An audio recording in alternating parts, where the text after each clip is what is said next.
Good morning dear students. ನಾವಿವತ್ತು ಹೊಸ ಅಧ್ಯಾಯವನ್ನು ಪ್ರಾರಂಭಿಸೋಣ. ಸೊ ಯಾವುದಪ್ಪ ಅಂದರೆ ಬೀಜೋಕ್ತಿಗಳು.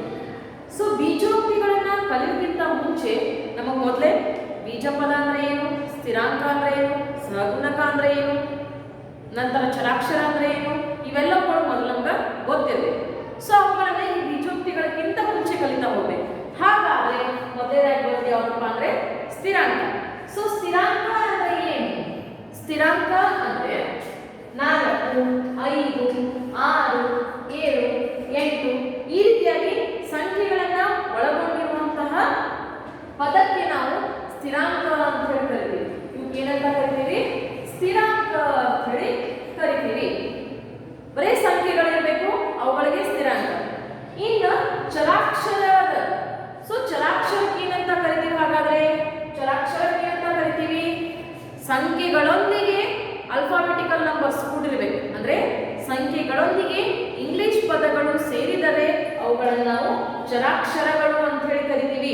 ಸಪೋಸ್ ಫಾರ್ ಎಕ್ಸಾಂಪಲ್ 2xy ಅಂತ ಹೇಳಿದ್ರೆ ಎಸ್ 2xy ಅಂದ್ರೆ ಈ ಸ್ಥಿರಾಂಕದೊಂದಿಗೆ ಇದು ಚರಾಕ್ಷರ. ಇದೇನು ಸ್ಥಿರಾಂಕ? ಇದು ಸ್ಥಿರಾಂಕ ಅಂತ ಕನ್ಸಿಡರ್ ಮಾಡಿದೀವಿ ಅಂದ್ರೆ ನಾವು ಇದನ್ನ ಕನ್ಸಿಡರ್ ಮಾಡ್ತೀವಿ ಚರಾಕ್ಷರ ಅಂತ ಕನ್ಸಿಡರ್ ಮಾಡ್ತೀವಿ. ಚರಾಕ್ಷರ ಅಂದ್ರೆ English alphabetical numbers. So English alphabetical numbers, English ವರ್ಣಮಾಲೆ ಅಕ್ಷರಗಳನ್ನ ನಾವು ಚರಾಕ್ಷರ ಅಂತ ಹೇಳಿ ಕರಿತೀವಿ. ಸೊ ನಂಬರ್ಗಳನ್ನ ಸ್ಥಿರಾಂಕ, ಇಂಗ್ಲಿಷ್ ವರ್ಣಮಾಲೆಗಳನ್ನ ಚರಾಕ್ಷರ ಅಂತ ಕರಿತೀವಿ. ಈ ಸ್ಥಿರಾಂಕ ಮತ್ತು ಚರಾಕ್ಷರವನ್ನ ಒಟ್ಟಾಗಿ ಸೇರಿ ಬರೆಯುವುದಕ್ಕೆ ನಾವು ಬೀಜ ಪದ ಅಂತ ಹೇಳಿ ಕರಿತೀವಿ. ಸ್ಥಿರಾಂಕ, ಚರಾಕ್ಷರ, ಈ ಸ್ಥಿರಾಂಕ ಮತ್ತು ಚರಾಕ್ಷರಗಳನ್ನ ಒಟ್ಟಾಗಿ ಸೇರಿ ಬರೆಯುವುದಕ್ಕೆ ನಾವು ಬೀಜ ಪದ ಅಂತ ಹೇಳಿ ಕರಿತೀವಿ. ಇಂತಹ ಬೀಜ ಪದಗಳ ಗುಂಪುಗಳನ್ನು ನಾವು ಬೀಜೋಕ್ತಿಗಳು ಅಂತ ಹೇಳಿ ಕರಿತೀವಿ. ಸೊ ಹಾಗಾದ್ರೆ ಏನಪ್ಪಾ ಬೀಜೋಕ್ತಿಗಳು ಅಂದ್ರೆ? ಚರಾಕ್ಷರ ಮತ್ತು ಸ್ಥಿರಾಂಕಗಳನ್ನ ಒಳಗೊಂಡಂತಹ ಬೀಜ ಪದಗಳು. ಇಂತಹ ಹಲವಾರು ಬೀಜ ಪದಗಳು ಸೇರಿಗಳು ಏನಾಗ್ತದ? ಬೀಜೋಕ್ತಿ ಆಗ್ತದ. ಹಾಗಾದ್ರೆ ಬೀಜ ಪದ ಅಂದ್ರೆ ಏನು? ಮೊದಲನೇದಾಗಿ ಸ್ಥಿರಾಂಕ ಮತ್ತು ಚರಾಕ್ಷರ ಕೂಡಿ ಬರೆಯುವುದು ಏನಪ್ಪ? ಇಲ್ಲಿ ನೋಡಿ, ಎರಡು ಒಂದು ಸ್ಥಿರಾಂಕ ಬೇರೆ ಅದ, xy ಒಂದು ಚರಾಕ್ಷರ ಅದ. ಸೊ ಎರಡೂವನ್ನ ಸೇರಿಸಿ ಬರಿತೀವಿ. ಏನ್ ಬರಿತೀವಿ? 2xy ಅಂತ ಬರಿತೀವಿ. ಫಾರ್ ಎಕ್ಸಾಂಪಲ್ ಇನ್ನೊಂದು x + 3 ಅಂತ ಬರಿತೀವಿ. ನಂತರ y - 7. ಸೊ ಇಂತಹ ಪದಗಳಿಗೆ ಅಂದ್ರೆ ಸಂಖ್ಯೆಗಳನ್ನು ಒಳಗೊಂಡಿರಬೇಕು, ಇಂಗ್ಲಿಷ್ ವರ್ಣಮಾಲೆ ಅಕ್ಷರಗಳನ್ನ ಒಳಗೊಂಡಿರಬೇಕು. ಇವೆರಡೂವನ್ನ ಸೇರಿಸಿ ಬರೆಯುವುದಕ್ಕೆ ನಾವು ಬೀಜ ಪದ ಅಂತ ಕರಿತೀವಿ. ಇದಕ್ಕೆ ಏನಂತ ಕರಿತೀವಿ ಅಂದ್ರೆ ಬೀಜ ಪದ. ಸೊ ಇಂತಹ ಹಲವಾರು ಬೀಜ ಪದಗಳು ಸೇರಿ ಏನಾಗ್ತದ? ಬೀಜೋಕ್ತಿಗಳು ಉಂಟಾಗ್ತವ. ಹಾಗಾದ್ರೆ ಬೀಜೋಕ್ತಿಗಳು ಅಂದ್ರೆ ಏನ್ರಿ? ಹಲವಾರು ಬೀಜ ಪದಗಳು ಸೇರಿ ಬರೆಯುವುದಕ್ಕೆ ನಾವು ಬೀಜೋಕ್ತಿಗಳು ಅಂತ ಕರಿತೀವಿ. ಬೀಜ ಪದ ಅಂದ್ರೆ ಏನ್ರಿ?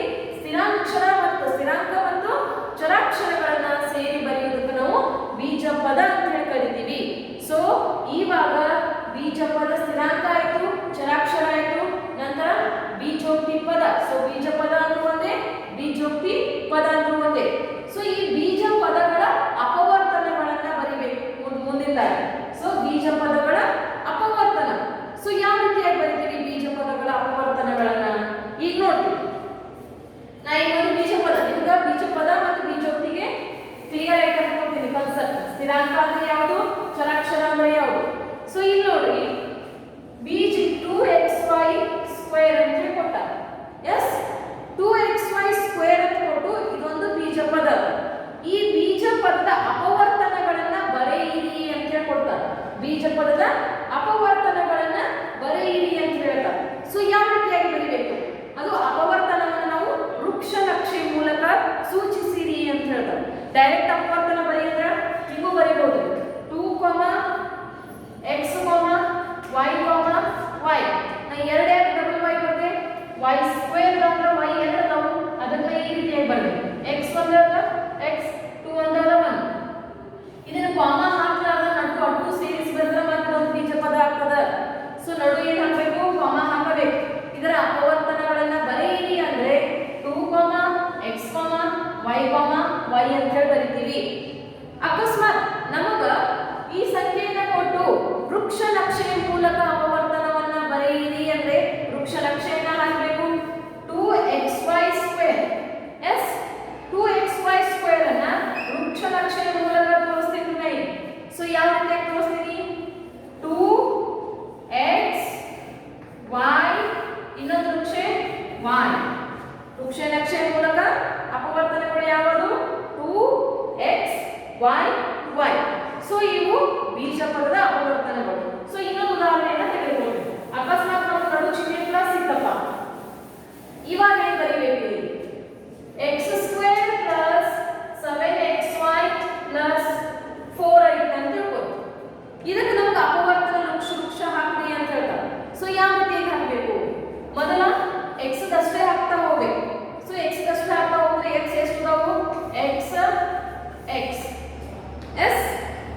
ಹೇಳಿ ಕರಿತೀವಿ.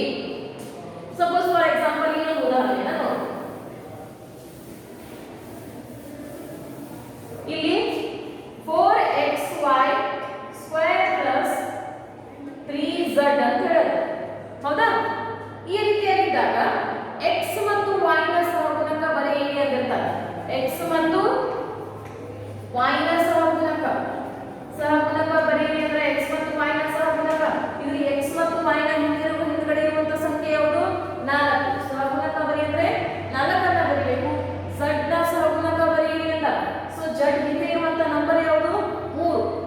z ನ ಸಹಗುಣಕ ಯಾವುದು? 3. ಒಟ್ಟು ಸಹಗುಣಕ ಬರೆಯಿರಿ ಅಂದ್ರೆ ಸಹಗುಣಕ ಯಾವ ರೀತಿಯಾಗಿ ಬರೀಬೇಕು ಅಂದ್ರೆ ಚರಾಕ್ಷರ ಹಿಂದಗಡೆ ಇರುವಂತಹ ಸ್ಥಿರಾಂಕಗಳ ನಂಬರ್ಗಳನ್ನ ಅಥವಾ ಸಂಖ್ಯೆಗಳನ್ನ ಬರಿತಾ ಹೋಗ್ಬೇಕು. ಅದೇ ಏನಾಯ್ತು? ಸಹಗುಣಕ.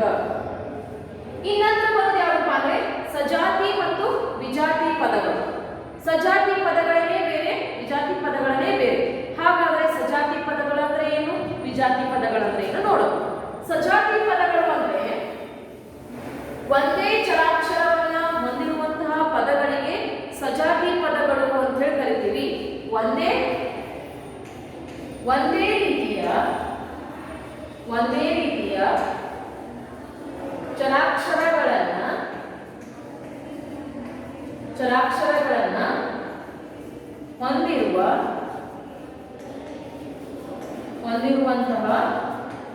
ಹೊಂದಿರುವಂತಹ ಪದಗಳಿಗೆ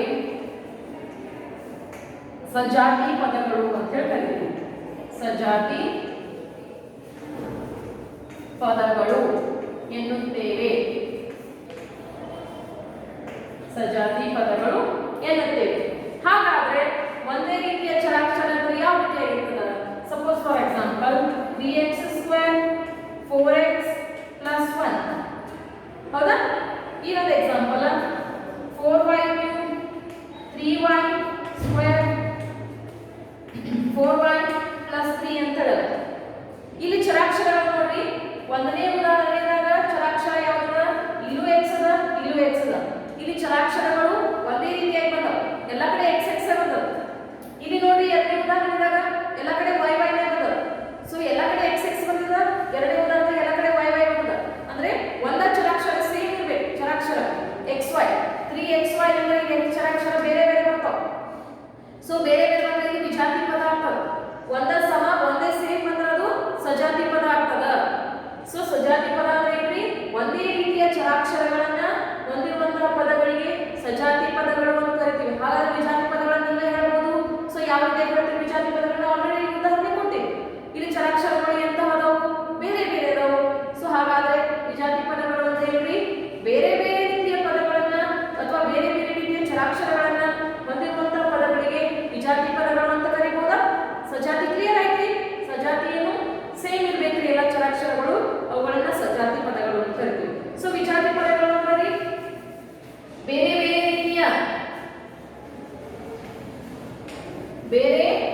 ಬೇರೆ ರೀತಿಯ ಚರಾಕ್ಷರಗಳನ್ನು ಹೊಂದಿರುವಂತಹ ಪದಗಳಿಗೆ ವಿಜಾತಿ ಪದ ಅಂತ ಕರಿತೀವಿ. ಸೊ ಉದಾಹರಣೆ ಯಾವ್ದು ಬರ್ತದ್ರಿ? For example 3xy 7xyz 43 xy cube 3s.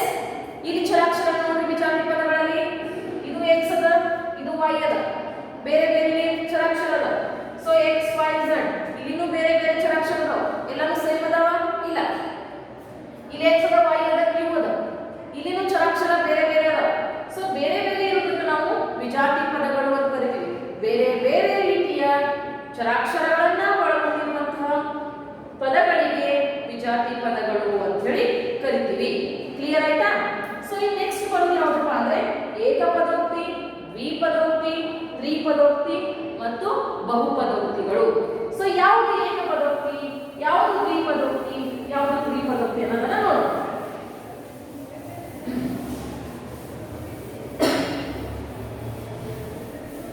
ಒಂದೇ ಬೀಜ ಪದವನ್ನ ಹೊಂದಿರುವಂತಹ ಪದಗಳಿಗೆ ಏಕಪದೋಕ್ತಿ, ಎರಡು ಬೀಜ ಪದವನ್ನ ಹೊಂದಿರುವಂತಹ ಪದಗಳಿಗೆ ದ್ವಿಪದೋಕ್ತಿ, ಮೂರು ಬೀಜ ಪದಗಳನ್ನ ಹೊಂದಿರುವಂತಹ ಪದಗಳಿಗೆ ತ್ರಿಪದೋಕ್ತಿ, ಎರಡು ಅಥವಾ ಎರಡಕ್ಕಿಂತ ಹೆಚ್ಚು ಪದಗಳನ್ನು ಹೊಂದಿರುವಂತಹ ಬೀಜ ಪದಗಳಿಗೆ ಬಹುಪದೋಕ್ತಿ ಅಂತ ಕರಿತೀವಿ. ಸೊ ಮೊದಲನೇದಾಗಿ ಬರೋದು ಯಾವ್ದಪ್ಪ ಅಂದ್ರೆ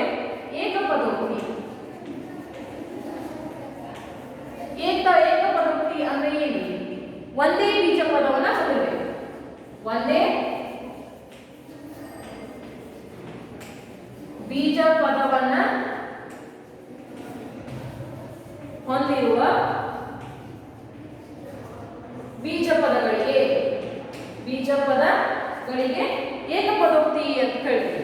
ಸೊ ಉದಾಹರಣೆಗಾಗಿ ನಾವು ನೋಡ್ತಾ ಹೋದಾಗ 3x, 4x, 5x square, 3xy. So ಅಲ್ಲಿ ಯಾವುದೇ ಚಿಹ್ನೆಗಳನ್ನು ಕೂಡಿಸ್ತು ಪಡೆಯುವ ಚಿಹ್ನೆಗಳನ್ನು ಹಾಕಿರಬಾರ್ದು. ಬರೀ 3x, 4x ಸಪರೇಟ್ ಆಗಿ ಬರ್ತಿರೋದನ್ನ ನಾವು ಏಕಪದೋಕ್ತಿ ಅಂತ ಕರಿತೀವಿ. ಒಂದೇ ಬೀಜ ಪದ. ಇಲ್ಲಿ ನೋಡಿ, ಇದೆಲ್ಲ ಕುछ ಒಂದು ಬೀಜ ಪದ, ಇದೆಲ್ಲ ಕುछ ಒಂದು ಬೀಜ ಪದ. ಎಸ್, ಇಲ್ಲಿ ನೋಡಿ, ಇದೆಲ್ಲ ಕುछ ಒಂದು ಬೀಜ ಪದ. ಸೊ ಒಂದೇ ಬೀಜ ಪದವನ್ನು ಹೊಂದಿರೋದನ್ನ ನಾವು ಏಕಪದೋಕ್ತಿ ಅಂತ ಕರಿತೀವಿ. ಸೊ ಈ ನಂತರ ಬರೋದು ಯಾವ್ದಪ್ಪ ಅಂದ್ರೆ ದ್ವಿಪದೋಕ್ತಿ. ಸೊ ದ್ವಿಪದೋಕ್ತಿ ಅಂದ್ರೆ ಏನ್ರಿ? ಎರಡು ಬೀಜ ಪದ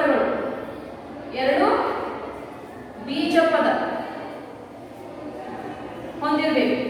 ಸೊ ಎರಡು ಬೀಜ ಪದಗಳನ್ನ ಹೊಂದಿರುತ್ತವೆ. ಸೊ ಎರಡು ಬೀಜ ಪದಗಳನ್ನ ಹೊಂದಿರುತ್ತದೆ ಅಂದ್ರೆ ಯಾವ ರೀತಿಯಾಗಿ ಹೊಂದಿರ್ತದ್ರಿ? Suppose for example 3x + 4, 4x² + 3x, 5xy² + 4. ಇವಾಗ ನೋಡ್ರಿ ಬೀಜ ಪದ ಇಲ್ಲೊಂದು ಬೇರೆ ಅದ, ಇಲ್ಲೊಂದು ಬೇರೆ ಅದ. ಸೊ ನಡು ಚಿಹ್ನೆ ಪ್ಲಸ್ ಬಂದದ. ಈ ಎರಡು ಬೀಜ ಪದ ಎಷ್ಟು ಬೀಜ ಪದ ಬಂದವರಿಗೆ? ಎರಡೆರಡು ಬೀಜ ಪದ ಬಂದವ. ಸೊ ಇಲ್ಲಿ ನೋಡ್ರಿ, ಇನ್ನೊಂದು ಬೀಜ ಪದ ಬೇರೆ ಅದ. ಸೊ ಈ ಎರಡು ಬೀಜ ಪದ ಬೇರೆ ಅದ. ಇಲ್ಲಿ ಪ್ಲಸ್ ಚಿಹ್ನೆ ಹಾಕಿವಿ, ಪ್ಲಸ್ ಅಷ್ಟೇ ಬರಂಗಿಲ್ಲ. ಸೊ ಮೈನಸ್ ಅನ್ನು ಬೇಕಾದ್ರೂ ಹಾಕೋಬಹುದು. ಆದ್ರ ಬೀಜ ಪದಗಳು ಎಷ್ಟು ಬಂದಾವ? ಇಲ್ಲಿ ಎರಡು ಬಂದವ. ಸೊ ಎರಡು ಬೀಜ ಪದ ಬಂದವ. ಇಲ್ಲಿ ನೋಡ್ರಿ 5x² ಅದ, -4 ಅದ. ಸೊ ಇಲ್ಲಿನೂ ಏನದ? ಎರಡು ಬೀಜ ಪದಗಳು ಬಂದವ. ಸೊ ಎರಡು ಬೀಜ ಪದಗಳನ್ನು ಹೊಂದಿರೋದಕ್ಕೆ ನಾವು ದ್ವಿಪದೋಕ್ತಿ ಅಂತ ಕರಿತೀವಿ. ಸೊ ಆಟೋಮೆಟಿಕಲಿ ನಿಮ್ಗೆ ಗೊತ್ತಾಗ್ತದ ದ್ವಿಪದೋಕ್ತಿ ಅಂದ್ರೆ ಏನ್ರಿ? ಮೂರು ಬೀಜ ಪದಗಳನ್ನ ಹೊಂದಿರ್ತದ. ಸೊ ದ್ವಿಪದೋಕ್ತಿ ಅಂದ್ರೆ ಏನ್ರಿ?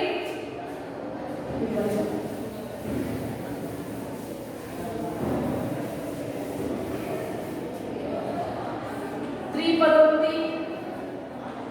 ಸೊ ದ್ವಿಪದೋಕ್ತಿ ಅಂದ್ರೆ ಏನ್ರಿ? ಮೂರು ಬೀಜ ಪದಗಳನ್ನ ಹೊಂದಿರಬೇಕು. ಮೂರು ಬೀಜ ಪದಗಳನ್ನ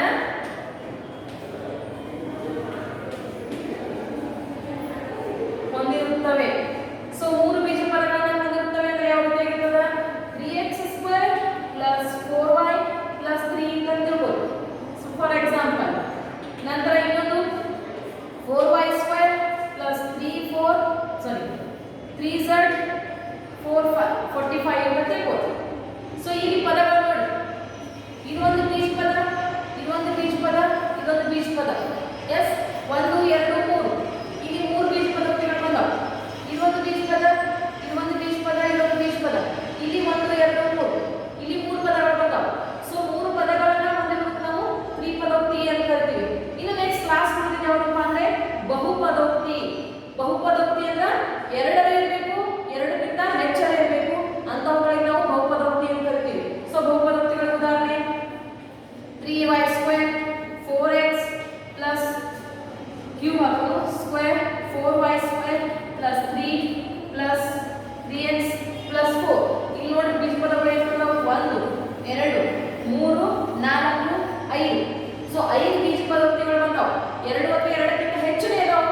ಅವುಗಳನ್ನು ನಾವು ಏನಂತ ಕರಿತೀವಿ ಅಂದ್ರೆ ಬಹುಪದೋಕ್ತಿಗಳು ಅಂತ ಕರಿತೀವಿ.